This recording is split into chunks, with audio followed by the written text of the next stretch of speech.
This video is about the sheer weirdness of cultural responses to the traumas and fears associated with the Cold War and with the growing fear of nuclear annihilation in the 1950s. Specifically, though, it's about a young woman named Sally McCloskey who trained in both classical ballet and modern dance, and while working as a Sands chorus girl to pay the bills, performed her Angel's Dance, interpreting the blast of a nuclear bomb as it dropped from an airplane and detonated just 40 miles away. Her April 6, 1953 dance was photographed as the pale, rising cloud of death is visible as it rises behind her, and accounts were published at the time in newspapers or magazine inserts like the Long Beach Parade.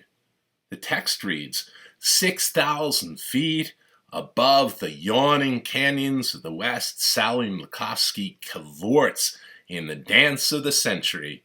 On the gravelly summit of Angel's Peak, she interprets the greatest drama of our time in dance movements as high over her sinuous leaping form, the pale rising clouds of an atomic bomb just exploded 40 miles away. First, some context. As in my previous video, which I hope you will watch, I explore cultural responses to the bomb and the threat of nuclear war in the 1950s, which were varied and very strange. Detailed full-color paintings of New York City being destroyed before the Soviets even had the bomb. The fallout shelter as a honeymoon destination. Bomb-making toys. Bomb-delivering toys. Perhaps the weirdest of all, sexing up the bomb. Beginning in 1953, Las Vegas had bet big and won bigger on merchandising the spectacle of frequent within sight of downtown detonations at the Las Vegas test site. And by marketing that sublime and deathly spectacle in just the right way to give birth to a weird world of nuclear kitsch. But this showgirl's artist's performance was anything but kitsch.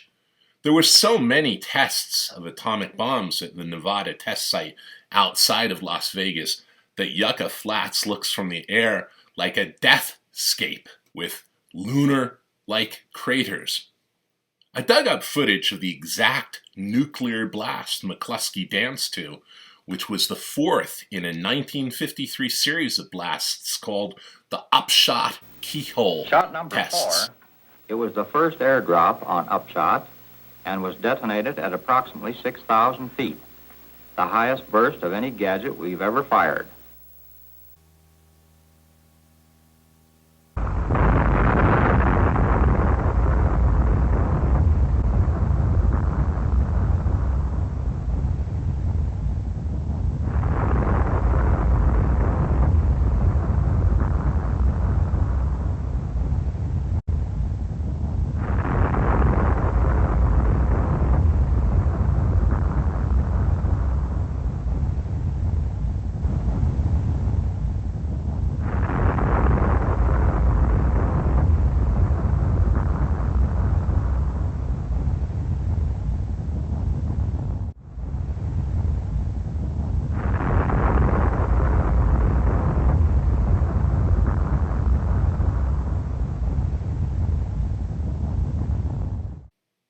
I find her dance fascinating and darkly moving.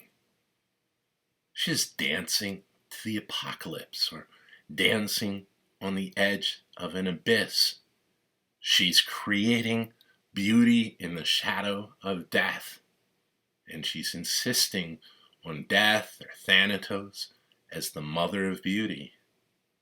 She's dancing as a wasteland is created, but exchanging beauty for ashes. Thank you for watching.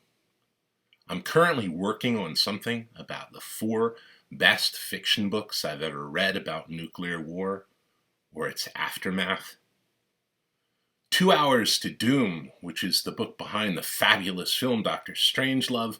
Failsafe, which amazingly was published in 3 magazine installments during the Cuban Missile Crisis. On the Beach, which is beautifully heartbreaking. And Alas, Babylon. I've been rereading Alas, Babylon every time the world outside gets a bit scary since I was 10, and amazingly, it gets better with every read. I'm also working on the pulp hero Doc Savage, who in 1933 did worlds to counter the emotional distress of the Great Depression, and something that hopefully brings the poetry of Gerard Manley Hopkins and Geoffrey Hill to life. Again, thank you for watching, and please subscribe.